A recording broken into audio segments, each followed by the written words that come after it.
우리 유튜브 채널 명칭을 잘 살아보자 라이브 웰 터게더로 개칭하고 발효 관련 내용을 시리즈로 먼저 탑재하려고 합니다.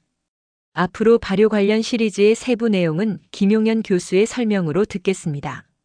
첫 번째 영상으로 발효의 개론 차원에서 먼저 발효의 정의와 개념을 이해하기 쉽게 설명해 주세요.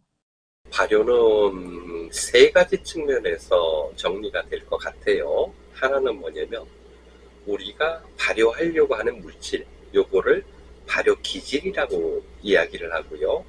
이 기질들이 작게 분해되는 과정, 이거를 발효라고 표현을 할 수도 있습니다. 또 하나는 우리가 발효를 하는 과정에서 꼭 필요한 게 미생물인데, 이 미생물들이 늘어나고 이 미생물의 대사 과정들이 쌓이는 과정도 발효라고 표현을 할 수도 있고요. 그 다음에 사람 입장에서 발효를 또 표현을 할 수도 있을 것 같아요. 그래서 사람이 발효라는 표현을 쓸 때는 우리가 어떤 물질이 미생물에 의해서 변한 게 사람한테 도움이 될 때 발효라는 표현을 씁니다. 그래서 발효는 기질, 미생물, 그 다음에 사람, 이런 차원에서 발효를 이해를 할 수 있고요. 총괄적으로 얘기하면 우리가 어떤 발효하고 싶은 물질들을 미생물이 관여해서 그 물질들을 작게 분해해내고 미생물이 대사물질을 만들어내고 그 대사물질들이 사람한테 이로울 때, 이득이 될 때 발효라고 생각하시면 되겠습니다. 김 교수님 설명을 들으니 발효의 개념이 좀 이해됩니다.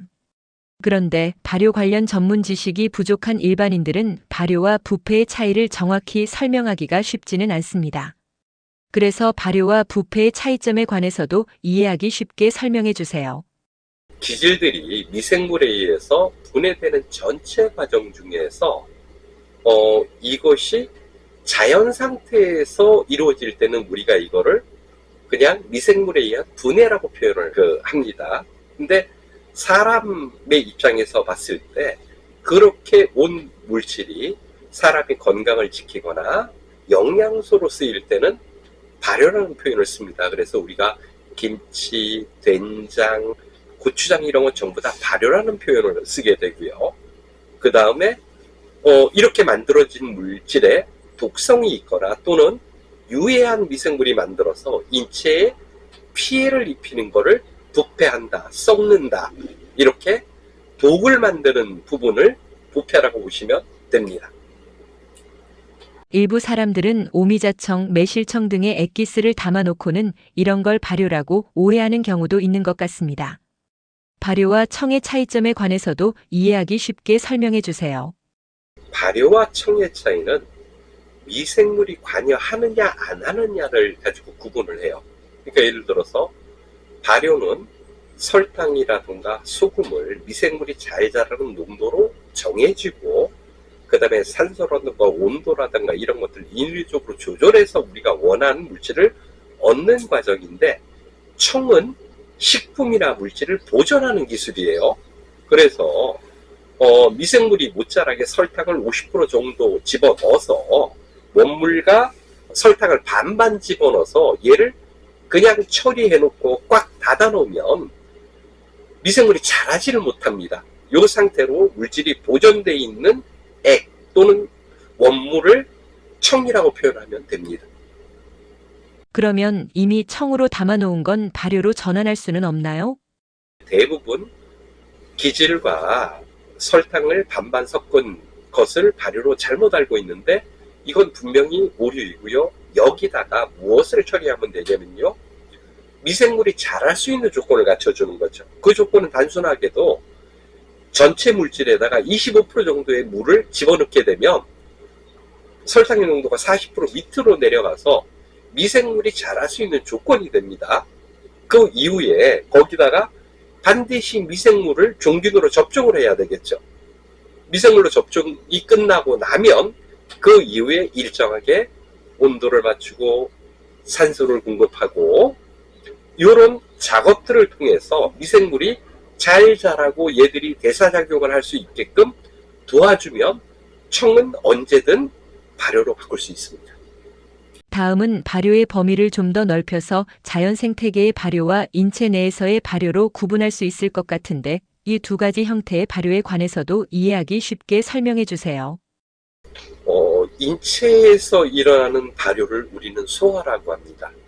그러니까 음식물을 먹고 얘가 소화, 작게 물질이 나누어지고 그걸 흡수하는 과정을 소화라는 말로 하는데 사실은 장 내에서의 발효 과정을 거쳐서 대장균이라고 하는 미생물과 그 다음에 들어온 음식이 체온 36.5도라는 조건에서 발효를 통해서 물질이 분해되고 그 다음에 미생물에 의한 대사물질을 냅니다. 그러니까 우리가 음식을 먹으면 단순하게 영양소, 우리가 먹으려고는 음식의 영양소만 생각하는데 그렇지를 않고 거기에 미생물이 작용을 함으로써 미생물이 내놓는 대사물질들도 있어요. 항균물질이라던가 아니면 그 음식을 먹으면서 미생물이 내놓는 호르몬 같은 것들도 인체 내의 소화에서 이루어집니다. 그러니까 인체 내에서의 소화, 발효는 사람과 공생관계를 가지고 있는 유전적으로 네트워크가 되어 있는 미생물이 사람한테 도움이 될 때 장내에서 발효, 소화라는 표현을 할 수 있고요. 자연 상태에서도 물질의 분해는 이루어집니다. 이 물질의 분해를 보면 예를 들어서 퇴비 같은 것도 발효의 개념이에요. 일반적인 쓰는 퇴비들이. 그런데 여기에는 부패균도 작동되고 일반 분해균도 작동이 돼요. 그래서 자연의 상태에서 이루어지는 건 발효와 부패가 공존하거나 또는 발효가 됐거나 부패가 되는 이런 공존 상태에서 물질들이 작은 단위로 소화되는, 작아지는 그런 모든 작용을 자연 상태에서 발효라고 보시면 됩니다.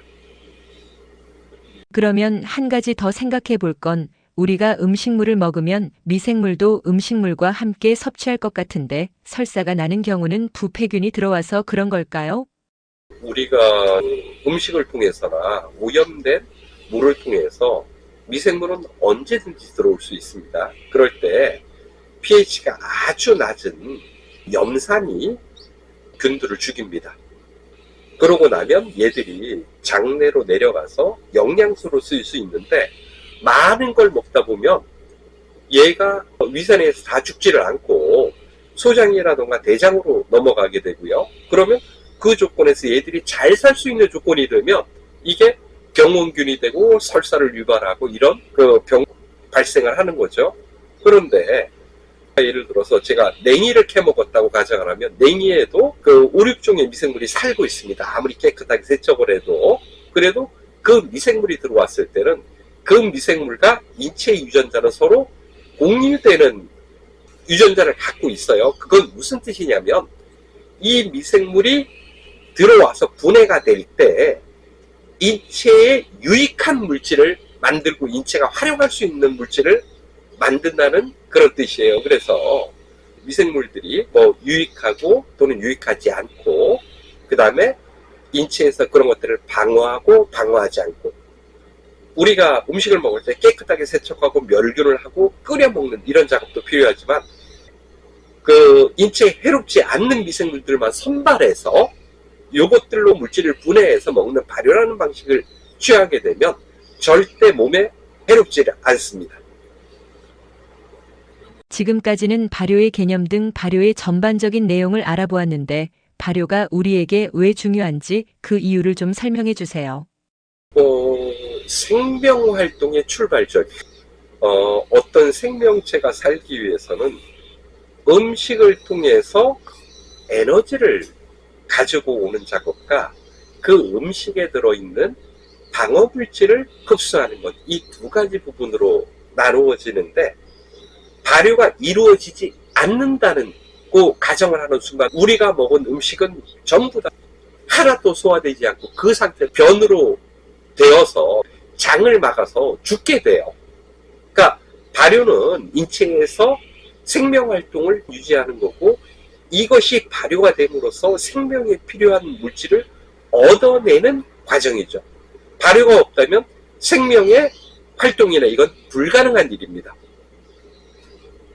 끝으로 인류가 이 세상에 출현한 이후부터 지금까지 음식을 계속 먹고 있는데 인류는 음식물 섭취 시 건강을 유지하기 위하여 인류사 차원에서 어떤 노력을 기울여 왔을까요? 소화 흡수율을 높이는 과정들이 여러 번 그 인류사에 있습니다. 처음에는 생식을 했겠죠. 이 생식을 할 때 보면 유해균들이나 독성 물질이나 이런 것들에 노출이 되면서 인간들의 수명도 짧아지고 건강하지 못했을 거예요. 근데 어느 날 불을 사용하게 되면서 불에 의해서 단백질이 분해되면서 소화흡수가 용이하게 되고 거기 있던 세균들이나 이런 것들이 죽고 이러면서 소화흡수율을 본격적으로 높이게 됐어요. 그런데 미생물로부터 자연스럽고 소화흡수율은 높였지만 어떤 단점을 가지게 되냐면 생명체는 좋은 상태에서 유지되는 물질도 필요한 거예요. 그런데 열을 가하게 되면 이 물질들이 자연적으로 단백질이 변성되거나 이 물질이 파괴되는 그런 부작용도 있게 되죠.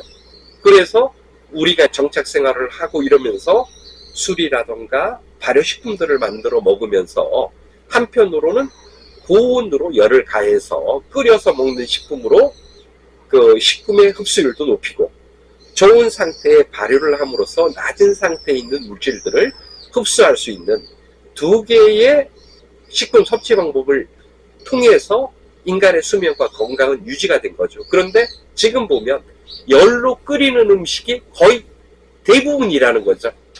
좋은 상태에서 만들어지는 이런 식품들이 극히 적어서 사람들의 건강에 장수하거나 이런 것들에 방해를 주고 있는 상태가 지금의 음식 상태입니다. 지금까지 김용현 교수의 설명을 통해 발효의 개론에 속하는 내용을 알아보았습니다. 앞으로 시리즈 형태로 발효와 관련된 영상을 한글과 영어로 구분하여 유튜브에 탑재할 예정입니다.